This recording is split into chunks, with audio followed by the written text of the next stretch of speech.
Olá, eu sou Cosme Massi e este é mais um seminário da nossa coleção Filosofia Espírita. Vamos dar prosseguimento hoje aos nossos estudos sobre as virtudes. Nós estudamos o que é virtude num outro seminário. Hoje queremos aprofundar o tema das virtudes, estudando algumas virtudes em particular, para que possamos compreendendo o que são as virtudes, examinando isoladamente várias delas. Começamos hoje com duas virtudes que estão ligadas entre si e que são muito importantes para uma vida feliz: a humildade e a tolerância. Para estudarmos essas duas virtudes, vamos nos apoiar em vários pensadores. Então não tivemos a preocupação aqui de citar os pensadores, mas utilizamos as contribuições de vários filósofos modernos como Sponville, filósofos clássicos como Pascal, René Descartes, Augusto Comte, Immanuel Kant. Procuramos encontrar em vários pensadores algumas frases, alguns pensamentos que tratam das virtudes. Claro que não citamos, até porque muitas dessas frases nós fizemos alguma mudança, algum ajuste, fizemos algumas alterações. Nem sempre fizemos citações literais, por isso a gente preferiu não citar de quem são os pensamentos que vamos utilizar nos estudos da humildade e da tolerância. Mas recomendamos aos interessados que busquem nos filósofos, nos grandes pensadores da humanidade, a contribuição deles acerca das virtudes. Inicialmente gostaríamos de recordar o que falamos sobre o que é virtude. Naquela ocasião, no nosso outro seminário, a gente colocou uma caracterização genérica, depois de aprofundarmos bastante o conceito do que é virtude. Colocamos o seguinte naquela ocasião, que a virtude é um estado no qual nossos pensamentos, sentimentos e atos estão de acordo com a lei de Deus, com a regra de bem viver, de levar uma vida plenamente realizada, ampla e rica, uma vida que é, de modo característico humano, uma vida feliz. Então, identificamos a vida virtuosa como uma vida feliz. Os elementos fundamentais que colocamos na ocasião e que estão presentes aqui é este uso equilibrado dessas três dimensões do indivíduo: pensamentos, sentimentos e conduta e ação estão presentes nas virtudes. Vimos que uma virtude não é apenas um sentimento, também não é apenas uma ação, também não é apenas uma reflexão. A virtude envolve esses elementos. O homem virtuoso faz, realiza, mas realiza com certa disposição interior, com um sentimento equilibrado, buscando a melhor opção, o melhor caminho na reflexão, no pensamento, no raciocínio. Por isso que na virtude esses elementos de reflexão, de sentimento e de ação estão presentes de uma forma equilibrada. É isso que nos leva a dizer que o homem virtuoso é um modelo, um exemplo que precisa ser seguido, que precisa ser imitado. Tendo esses componentes dessas três dimensões, é fácil a gente entender por que uma vida virtuosa é uma vida verdadeiramente feliz, porque ele realiza uma felicidade fora de si, como expressa uma felicidade que está dentro dele mesmo, pelo equilíbrio das suas emoções, pelas suas disposições interiores,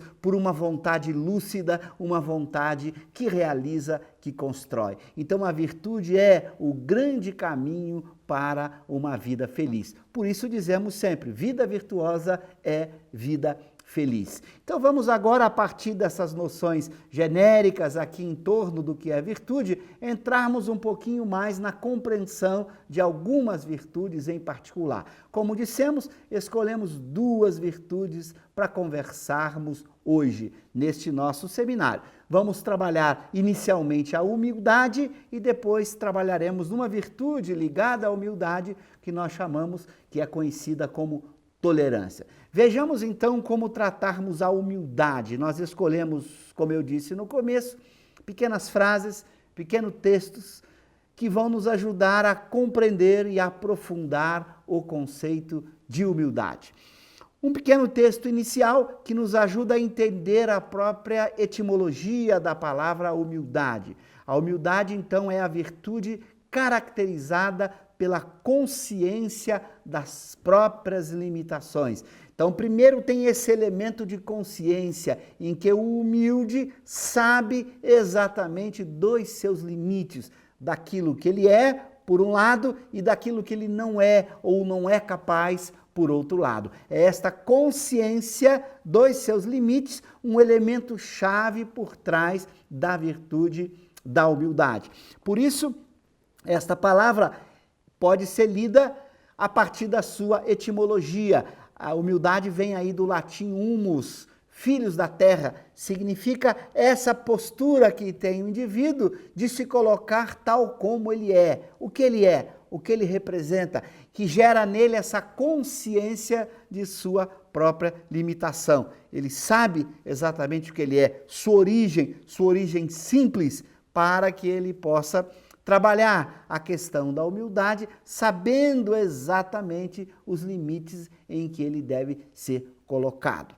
Aqui também temos um outro pensamento importante que nos ajuda a entender. Virtude que nos dá o sentimento exato das nossas fraquezas e limitações, mas também a plena consciência de nosso próprio valor.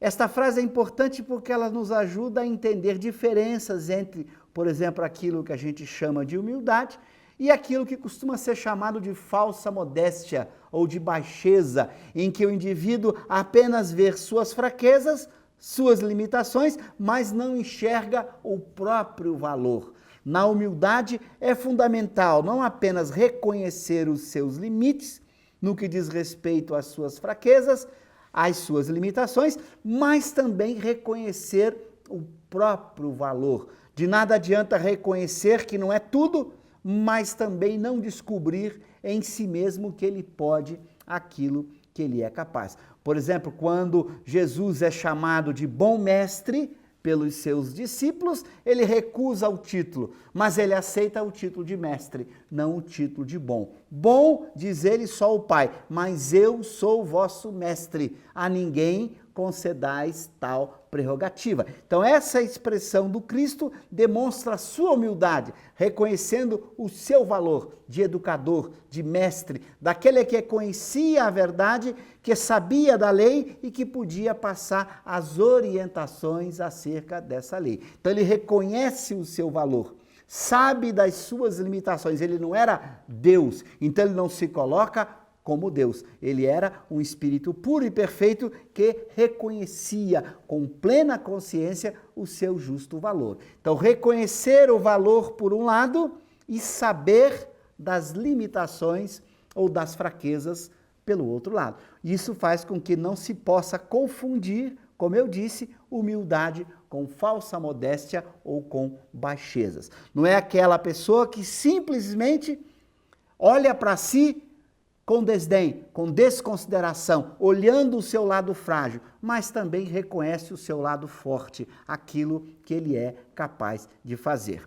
Vejamos um outro pensamento importante acerca da humildade. A humildade é a consequência apropriada que segue a afirmação: posso estar errado, e exige responsabilidade de aprender com as experiências e os conhecimentos disponíveis.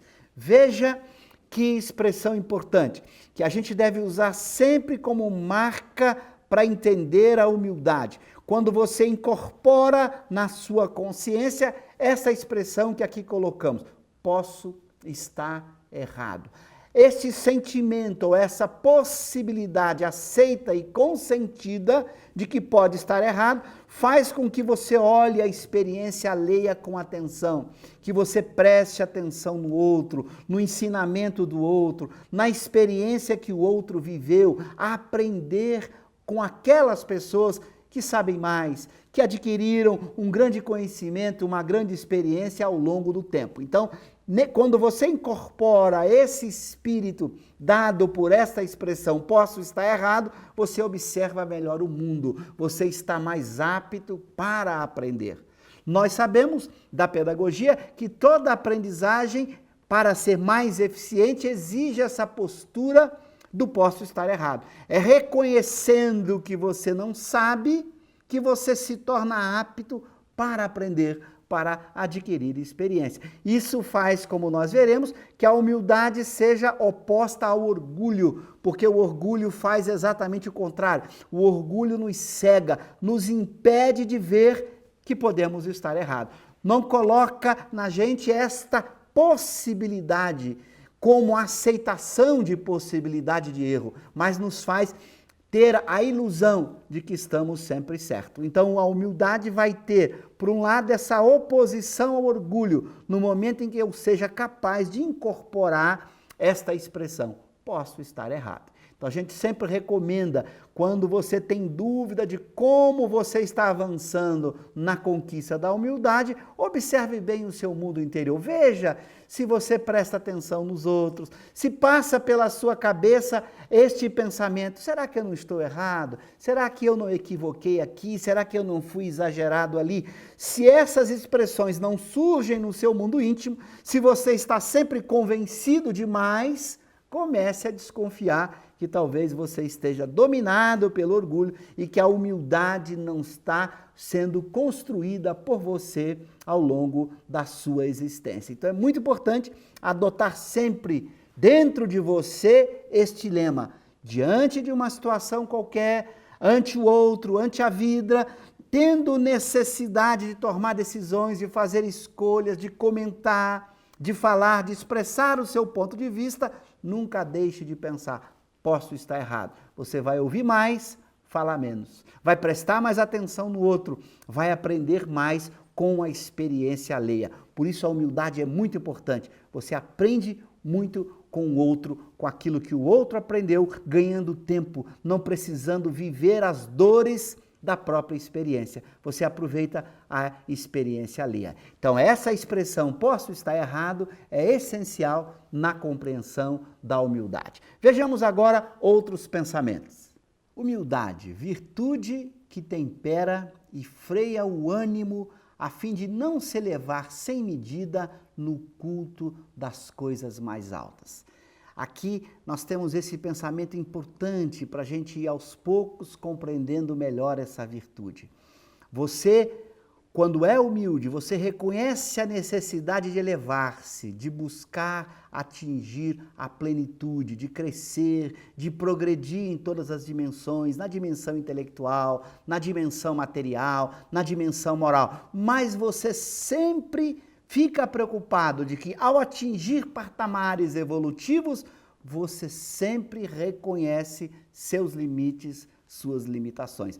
Você não se empolga demais a ponto de achar que já atingiu o seu máximo, que você é melhor ou pior que alguém. Você reconhece perfeitamente o estado em que você se encontra, sem excessos de um lado, sem faltas de outro lado. É esta capacidade que você tem de frear o ânimo para que ele não vá muito, para que ele não vá além, para que você não passe a se admirar demais, a criar um personagem a quem você ama você mesmo excessivamente, que você não passe a criar uma máscara de você, que você não passe a olhar você de forma ampliada, mas você busca o crescimento sem ficar orgulhoso disso. Esse é um desafio que a virtude da humildade nos convida, buscar o crescimento, buscar a elevação, buscar o progresso, mas fazer isso de forma equilibrada, sem exagero, sem ânimo demais, indo firmemente, com passos firmes, reconhecendo a todo momento que por mais que você tenha avançado, muito ainda há que avançar. Você fica insatisfeito com o avanço, nem se considera suficientemente avançado, mas também não perde a vontade de avançar. É esse desafio de combinar uma certa dose de ânimo que leva você a avançar, mas também um certo freio que faz com que você reconheça que ainda tem muito que aprender, que ainda tem muito que avançar.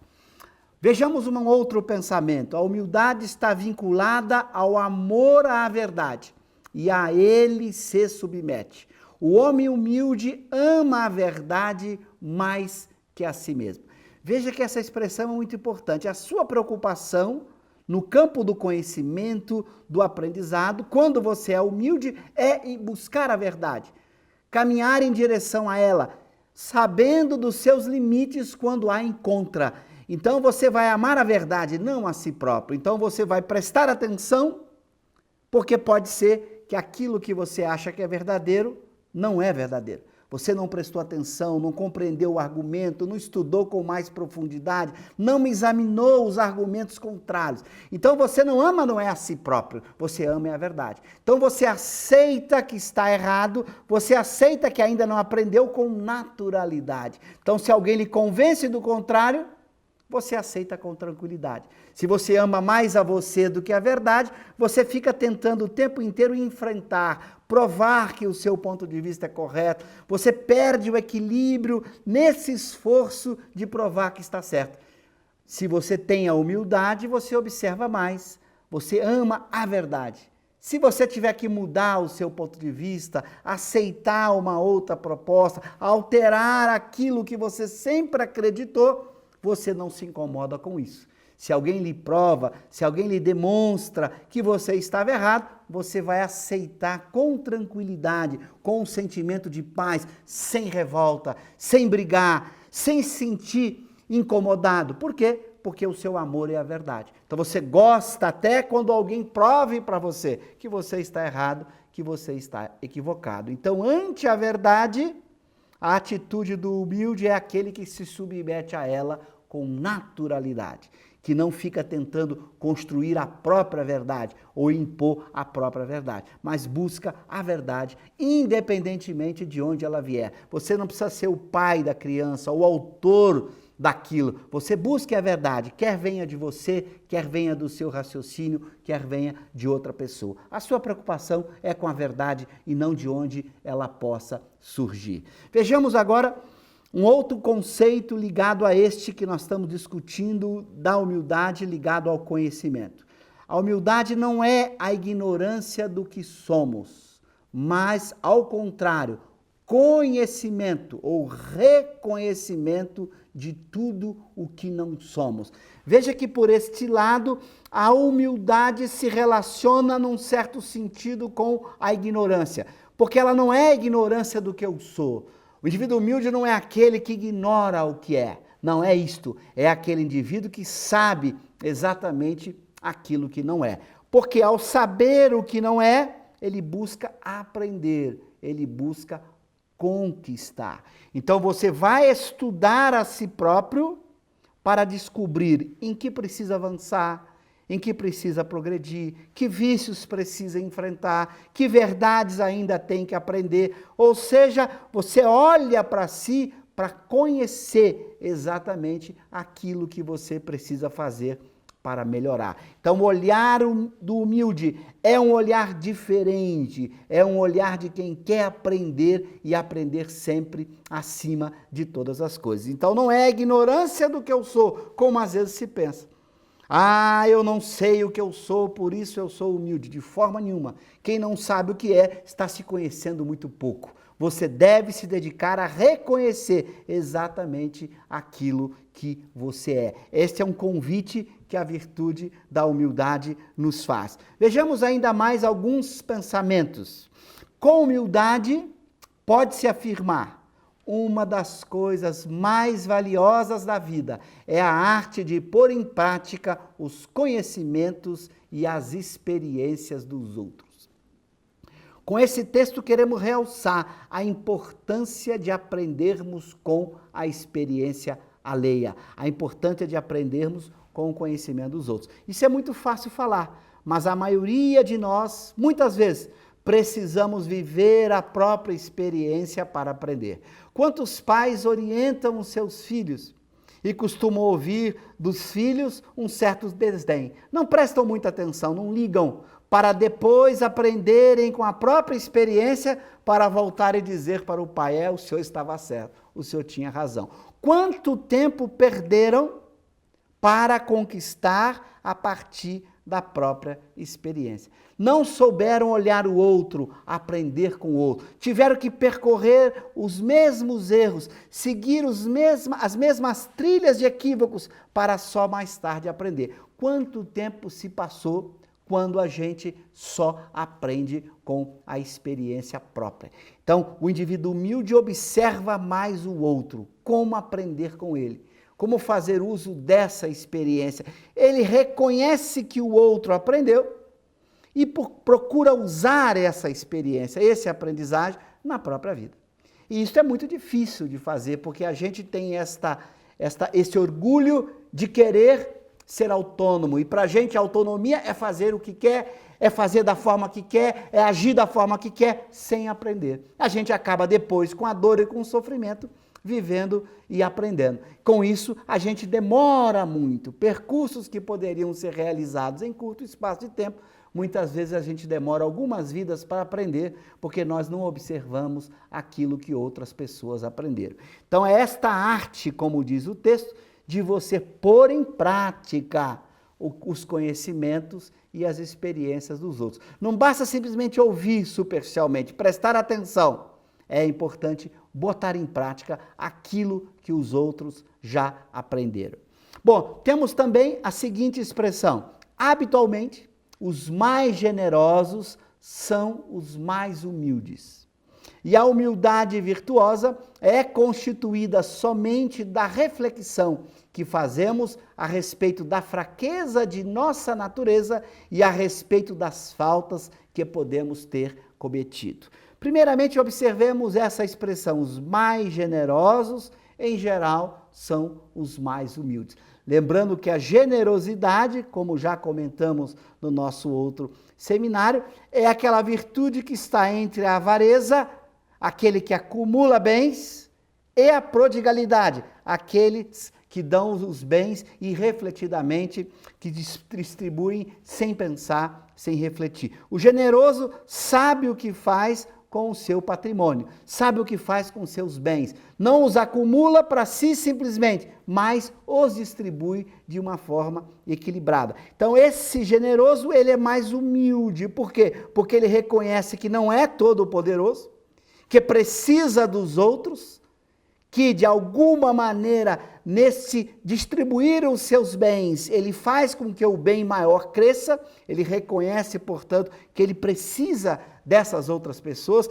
que elas são importantes para ele, até para a multiplicação dos próprios bens. Então ele reconhece o outro e a sua importância. Por isso ele acaba sendo muito mais humilde, porque ele presta atenção naquilo que ele pode aprender. Diz também um texto que ela é constituída dessa reflexão que fazemos a respeito da fraqueza de nossa natureza.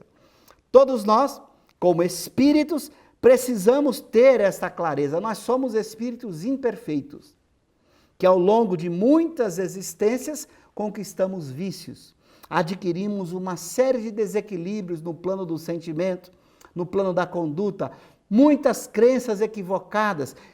Trazemos conosco experiências do pretérito, que nos ensinaram alguma coisa, mas também que nos construíram ainda dentro de um ambiente interior de fraqueza, de fragilidade. Então você precisa reconhecer isso, para que você possa trabalhar essa fraqueza, possa fazer um bom uso dela, construindo uma fortaleza pelo conhecimento das suas limitações. Então você vai ter esse conhecimento das próprias faltas que você haja cometido. Então o humilde não vai dar um passo maior do que as próprias pernas. Ele sabe até onde ele pode ir. Daqui para frente eu não vou. Eu sou frágil aqui, eu não dou conta disso. Então ele vai aceitar compromissos e obrigações que ele dá conta de executar, porque ele sabe que ele não pode ir além disso. Então ele não abraça o mundo, ele não vai além daquilo que ele é capaz, mas ele vai crescendo, ele vai aprendendo, ele vai ampliando as suas dimensões, mas reconhece, até aqui eu posso ir, até ali eu não posso ir, até ali eu não consigo alcançar. Então é esta virtude que vai fazendo com que na convivência humana cada um desempenha o seu papel da melhor forma possível, sem exageros, sem achar que pode mais, quando pode exatamente aquilo que a sua vocação, que suas habilidades lhe permitem. Então ele faz bom uso disso, então ele caminha com muito mais segurança, porque ele dá um passo de cada vez. A humildade, diz ainda, é a virtude lúcida, sempre insatisfeita consigo mesmo. É a virtude do homem que sabe não ser Deus. Veja que essa expressão é muito importante. Virtude, como toda virtude, lúcida, mas de uma lucidez especial, porque o humilde é sempre insatisfeito consigo mesmo. Nunca ele diz, estou ou avancei o suficiente. Ele sempre quer mais, ele sempre busca mais. Então isso dá a ele uma lucidez de que ele ainda não sabe tudo, de que ele ainda não conhece tudo. Por isso a expressão, ele sabe que ele não é Deus, em qualquer contexto que ele esteja vivendo. Então, se ele é o patrão, ele sabe que ele não pode tudo, que ele não é capaz de tudo, o quanto ele depende do outro, o quanto o outro pode dar uma contribuição que ele não havia pensado. Então, não se coloca na postura daquele que só manda a partir de suas ideias, a partir do seu próprio pensamento. Ele reconhece a sua habilidade, mas ele vai aprender com cada um dos seus subordinados, reconhecendo a experiência de cada um e aprendendo com elas. Então ele é capaz de reconhecer, em nenhum momento da vida, em nenhum contexto, posso estar diante das pessoas que têm poucos recursos intelectuais, que têm poucas condições econômicas, mas ele se coloca na posição de alguém que mesmo em qualquer contexto ele é capaz de aprender. Com qualquer pessoa ele é capaz de aprender. Então ele nunca se coloca como alguém completo, como alguém que já sabe tudo e que não é capaz de mudar o seu ponto de vista, que não é capaz de reconhecer a necessidade de mudar a sua conduta. Então ele jamais se coloca como Deus, ele jamais se coloca como alguém que não está disposto a crescer, que não está disposto a aprender. Vejamos mais ainda o que nós temos aqui sobre a humildade. A humildade leva ao amor, e todo amor verdadeiro a supõe. Sem a humildade, o eu ocupa todo o espaço disponível e só vê o outro como objeto ou como inimigo. Veja a importância da conquista da virtude da humildade. Porque na medida em que você reconhece que está errado e presta atenção no outro, e você aprende com o outro, você cria uma afinidade com ele, ao reconhecer que ele lhe foi útil, que ele lhe acrescentou alguma coisa. É esta afinidade que vai surgindo dessa troca em que você aprende com o outro, em que o outro te beneficia, que faz com que o amor cada vez mais se expresse. Então o seu olhar para o outro é um olhar diferente, porque você vê nele alguém que está contribuindo para o seu crescimento, para o seu progresso. Então por isso o texto afirma que a humildade leva ao amor, porque ela vai estreitando as relações, ela vai permitindo você olhar o outro como alguém como você mesmo, que tanto aprende quanto ensina, que é capaz de ajudar, de servir. Você passa a olhar para ele como alguém importante para você. No momento em que ele ganha importância,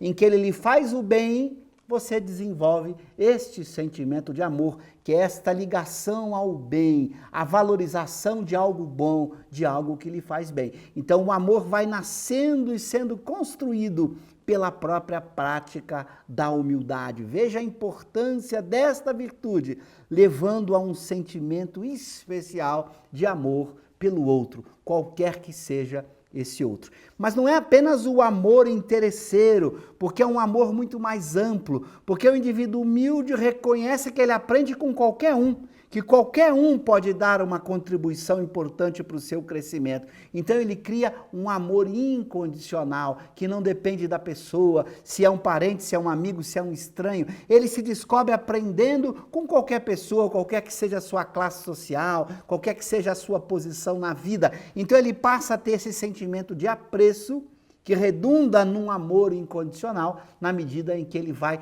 praticando a humildade. Por isso a humildade é muito importante no crescimento deste sentimento especial, desse amor incondicional que Jesus nos propôs. A humildade é uma virtude humilde. Ela até duvida que seja uma virtude. Quem se gabasse da sua, mostraria simplesmente que ela lhe falta. Aí tem uma característica muito importante da humildade, porque ela tem que ser uma virtude humilde. O humilde não se reconhece como tal. Por isso eu não posso confundir a humildade com um certo estado social. Eu não posso confundir a humildade, por exemplo, com a pobreza, com a miséria, como às vezes se faz. Você olha para o indivíduo rasgado, para o indivíduo que quase não fala, para o indivíduo que se expressa pouco, que fica no seu canto, você costuma dizer, o sujeito é humilde. Peraí. A humildade não se expressa dessa maneira. Você não consegue reconhecê-lo por este caminho. A humildade só se reconhece no mergulho mais profundo nas emoções e na conduta das pessoas. Às vezes o indivíduo é orgulhoso, que se expressa na sua timidez. A timidez é um tipo de orgulho em que o indivíduo não fala, não é porque ele é humilde, ele não fala às vezes porque ele não tem coragem de se expor, ele tem vergonha de apresentar uma opinião e alguém disser para ele que aquela opinião não é correta. Essa vergonha pode ser expressada pela timidez, não há humildade alguma, porque o humilde não está preocupado em acertar sempre, ele quer aprender, então ele expressa a opinião sabendo que se estiver errado, ele vai corrigir, ele vai mudar. Ele não tem nenhum problema de mudar a sua opinião, de mudar aquilo que ele é. Então, não confundir a humildade com esses estados aparentes de fragilidade, de pobreza, de desequilíbrio social, de problemas com a manifestação exterior, com a sua forma física, com a forma como ele veste, com a forma como ele vive a sua vida material. Não está aí a humildade. A humildade é essa virtude que o homem verdadeiramente humilde só vai descobrir que é humilde sem perceber que esta humildade está presente nele. Por isso é uma virtude humilde. Ele até duvida de que seja humilde, porque ele age com tanta naturalidade, ele busca aprender com tanta simplicidade, que ele não acha nisso nenhum mérito. Porque ele não considera isso algo especial, ele considera isso algo tão natural. Por que não aprender sempre? Por que não aproveitar as oportunidades? Então ele nem se preocupa em refletir, eu sou humilde. Ele não faz essa reflexão, porque ele acha muito natural essa postura de aprender sempre, de observar o outro, de buscar adquirir a experiência alheia. Então esse estado de naturalidade que a humildade proporciona ao indivíduo, faz com que ele não se enxergue humilde. Por isso a expressão de que a humildade é uma virtude humilde, que o indivíduo até duvida de que seja humilde. Quem se gaba da humildade está dando a primeira demonstração de que não é humilde, mas de que é orgulhoso. Então aquele que diz, eu sou humilde, cuidado. Provavelmente esta expressão, se não for uma brincadeira, realça ainda o quanto ele precisa aprender da virtude da humildade, enquanto ele precisa adquirir a naturalidade que a humildade proporciona, a naturalidade para aprender, para ser e para viver. Então o humilde é simples, é leve, é tranquilo. Ele faz e vive esta humildade com tanta naturalidade que ele não consegue perceber a própria virtude sendo expressa na sua forma de ser, na sua forma de pensar. Por isso, usando a doutrina do justo meio de Aristóteles, nós podemos caracterizar a humildade como a virtude que está aqui no meio termo entre dois excessos, entre dois vícios. O orgulho, por um lado, e a baixeza, por outro lado. Então, o humilde nem é pequeno, nem baixo, que se desconsidera, que acha incapaz de tudo, ou que olha para si com desdém, nem é aquele que se valoriza em excesso, que não aprende porque acha que já sabe. É este meio termo, que tem um estímulo para aprender, porque se reconhece que não sabe, mas tem o estímulo na dose certa, o ânimo na dose certa, aprende sem se gabar e aprende sempre. Reconhece as suas limitações e busca crescer constantemente. Agora veremos uma outra virtude que, num certo sentido, está ligado à humildade, como veremos, a virtude da tolerância. Tolerância. A tolerância é o respeito, a aceitação e o apreço da riqueza e da diversidade das culturas de nosso mundo, de nossos modos de expressão e de nossas maneiras de exprimir nossa qualidade de seres humanos. Então aqui nós vemos algumas características que são centrais nessa virtude da tolerância. Este respeito e esta aceitação, que é mais do que respeito, da diversidade e da riqueza das culturas, das pessoas, daquilo, do ambiente, da vida em que nos encontramos. Saber perceber e respeitar esta diversidade e aprender com ela. Quando você é tolerante, você tem uma visão diferente do mundo à sua volta. Não é a sua cultura, o seu modo de ver o mundo único possível. Você reconhece que há pessoas que pensam diferente, que encaram a vida de forma diferente, que têm crenças diferentes da sua crença. Tolerar é ter essa atitude de reconhecer que isto é uma riqueza, que isto é algo importante a ser reconhecido. Então você tem o apreço por isso. Então você não quer uma cultura só, um ponto de vista só. Você reconhece a riqueza e a importância dessa diversidade. Isso é muito difícil, porque em geral nós temos para com a vida uma postura de achar que o nosso ponto de vista deve ser o único e é o único correto que deve ser aceito. Então a gente tem muita dificuldade de tolerar, porque a gente gosta muito das pessoas que gostam das mesmas coisas, que tenham as mesmas crenças, que pensam do mesmo jeito. Isso gera a nossa intolerância, a nossa incapacidade de aceitar e de reconhecer a riqueza e o valor das diferenças. Por isso a tolerância é uma virtude que torna a paz possível e contribui para substituir uma cultura de guerra por uma cultura de paz. Então a paz só é possível se a tolerância for uma virtude que seja cultivada por todos. Quando a gente é tolerante, a gente cria um ambiente próprio para respeitar e aceitar as diversidades. Quando nós vemos a guerra, a luta, os conflitos, nós percebemos que a maior parte dessas lutas, desses conflitos, decorrem da intolerância, da nossa incapacidade de reconhecer a grandeza das opiniões, a diversidade dessas opiniões e pontos de vista. Não é fácil, todos nós sabemos. A nossa tendência é sempre ficar ao lado ou do lado daqueles que aceitam do mesmo jeito, que pensam do mesmo jeito que a gente. Então a gente tem muita dificuldade de cultivar esta virtude da tolerância, mas sem ela, a paz não é possível em sociedade nenhuma. Não há nenhuma possibilidade de se criar uma sociedade com equilíbrio, em que as pessoas se respeitam mutuamente, se não houver a virtude da tolerância. Por isso a insistência de todos da importância dessa virtude na vida social. Então é uma virtude forte para a convivência social. É ela que garante uma convivência social equilibrada. Sem tolerância, a vida em sociedade seria impossível. Então veja como essa virtude é importante para todos nós. Vejamos ainda um pouco mais sobre essa virtude.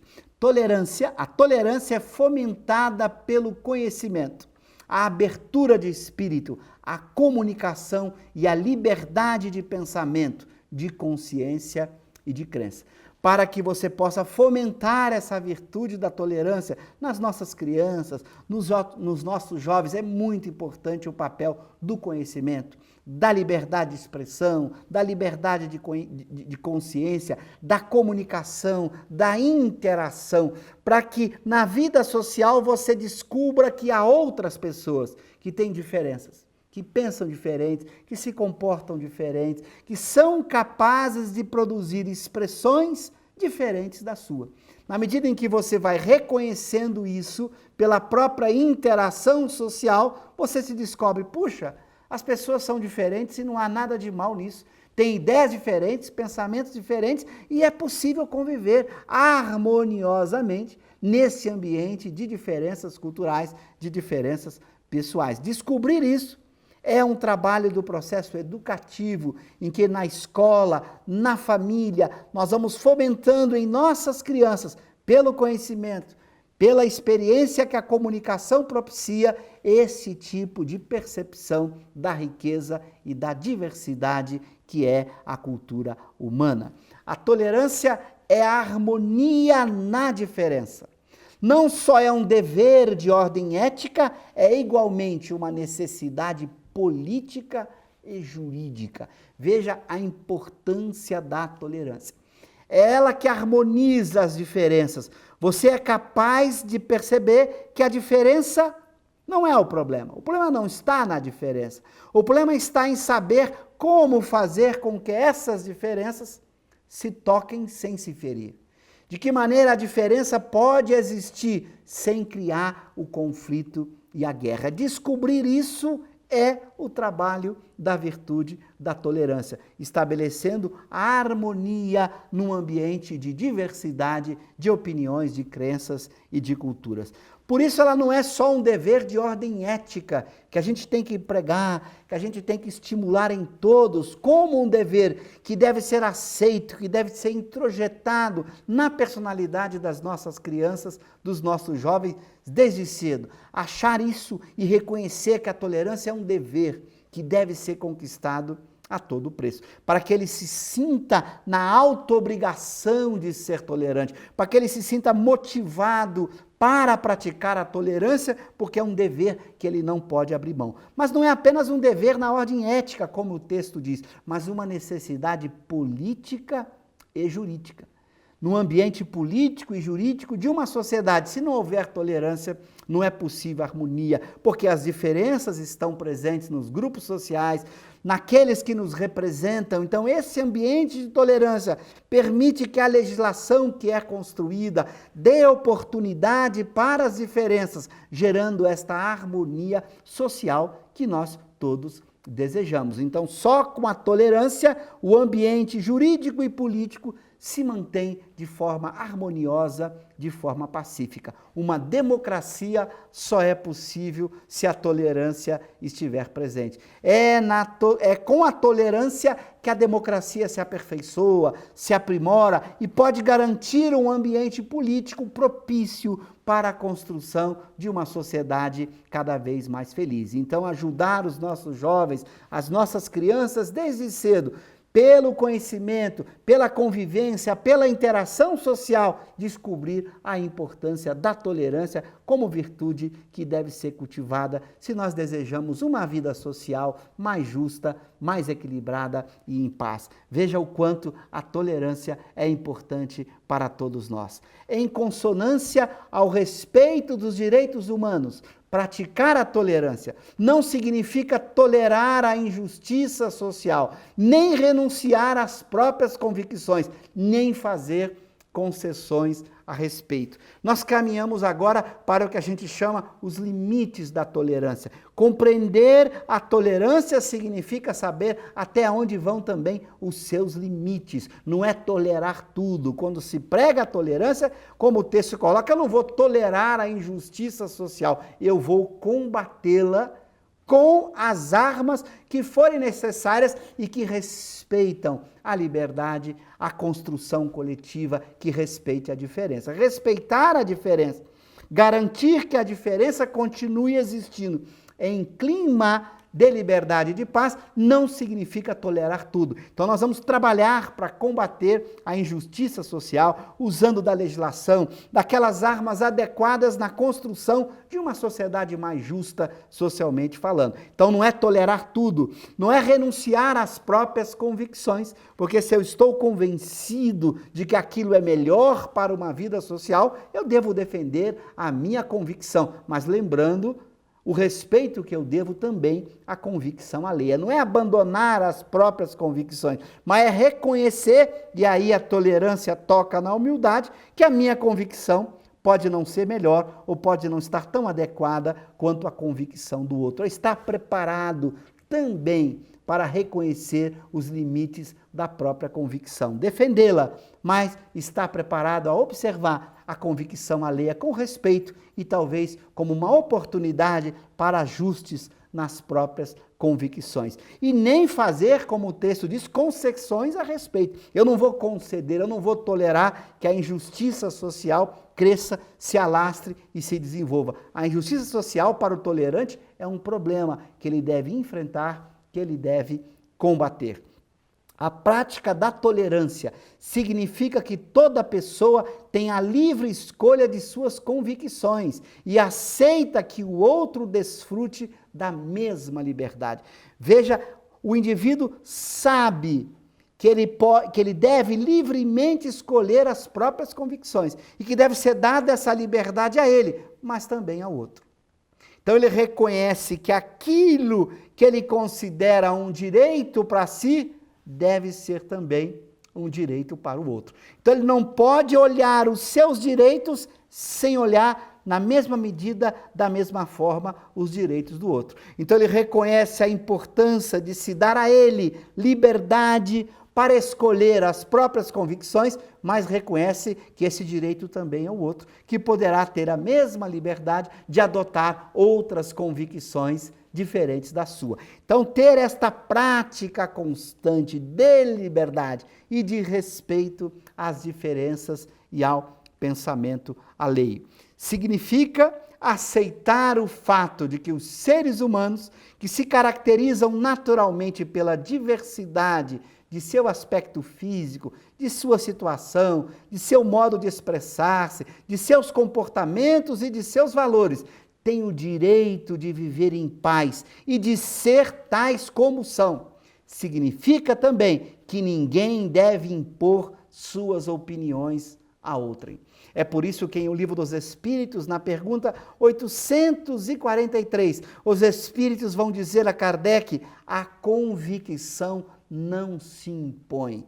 Cada indivíduo deve ter a liberdade de escolher o seu caminho, desde que esta escolha também respeite o que nós vamos discutir a seguinte, que é o paradoxo da tolerância, já que não se pode tolerar tudo, mas cada um reconhece a convicção alheia, sabe da importância de um indivíduo escolher os seus caminhos, obviamente desde que essa escolha não venha destruir a própria tolerância, a própria liberdade, como veremos aqui ao estudarmos o que a gente chama, ou que os filósofos chamam de paradoxo da tolerância. Vejamos esse paradoxo para encerrar as nossas reflexões sobre a tolerância.